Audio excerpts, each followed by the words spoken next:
बहुत समय पहले त्रेता युग में मिथिला नगरी में एक महान और धर्मनिष्ठ राजा राज्य करते थे। राजा जनक वे सत्य और न्याय के मार्ग पर चलने वाले करुणामय और विद्वान शासक थे। उनके राज्य में प्रजा सुखी और संतुष्ट थी। एक दिन राजा जनक यज्ञ के लिए भूमि जोत रहे थे। जैसे ही हल्की नोक धरती में धंसी, धरती फटी और वहां से दिव्य बालिका प्रकट हुई। उस बालिका के तेज से चारों दिशाएं आलोकित हो गई। राजा जनक ने विस्मय से उसे अपनी गोद में उठाया और कहा, ये मेरी पुत्री होगी। ये स्वयं पृथ्वी की संतान है, इसलिए इसका नाम होगा सीता। राजा जनक और रानी सुनैना ने सीता को अत्यंत स्नेह और प्रेम से पाला। बचपन से ही सीता में अद्भुत गुण थे। वे करुणामयी, विनम्र, धर्मपरायण और तेजस्वी थी। वे आश्रमों में जाकर ऋषियों की सेवा करती, गायों को चारा खिलाती और हर प्राणी में ईश्वर को देखती। उनकी करुणा और धर्मप्रियता देखकर मिथिला की प्रजा कहती, ये तो स्वयं देवी लक्ष्मी का अवतार है, जिन्होंने हमारे घर जन्म लिया है। समय बीतता गया और सीता युवावस्था में पहुंची। उनका सौंदर्य अतुलनीय था, पर उससे भी अधिक महान थे उनके संस्कार और विचार। राजा जनक ने निश्चय किया कि उनकी पुत्री का विवाह केवल ऐसे पुरुष से होगा जो धर्मनिष्ठ, शूरवीर और मर्यादा का पालन करने वाला हो।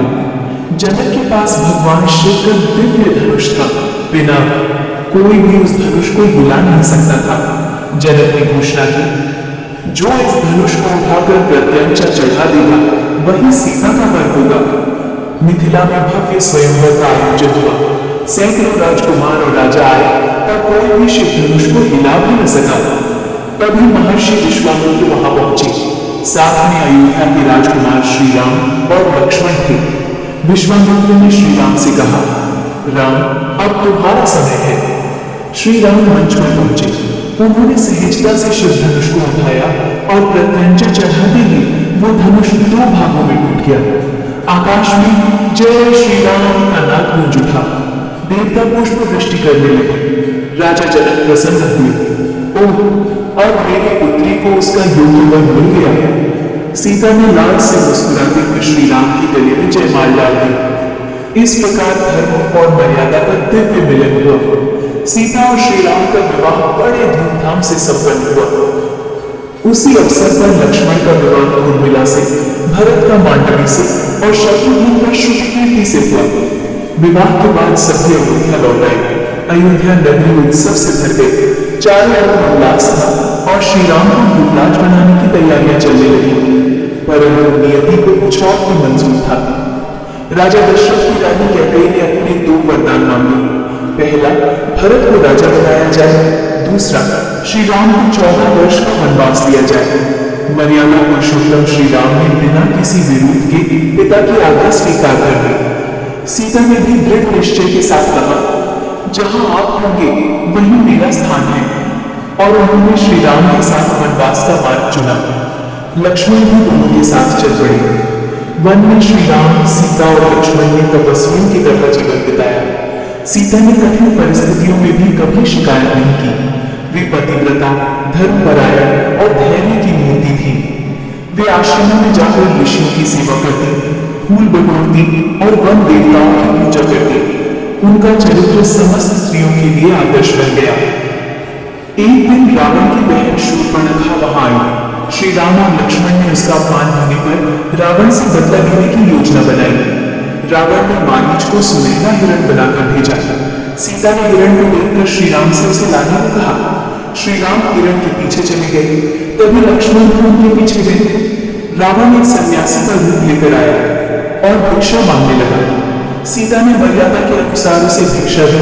तब रावण ने अपना रूप बदल लिया और उन्हें बलपूर्वक उठाकर ले गया। जटायु नामक एक पक्षी ने सीता को बचाने का प्रयास किया, पर रावण ने उसे घायल कर दिया। रावण सीता को लंका ले गया और अशोक वाटिका में कैद कर दिया। रावण ने बार बार सीता को अपनी रानी बनने का प्रस्ताव दिया, पर सीता ने दृढ़ता से मना कर दिया।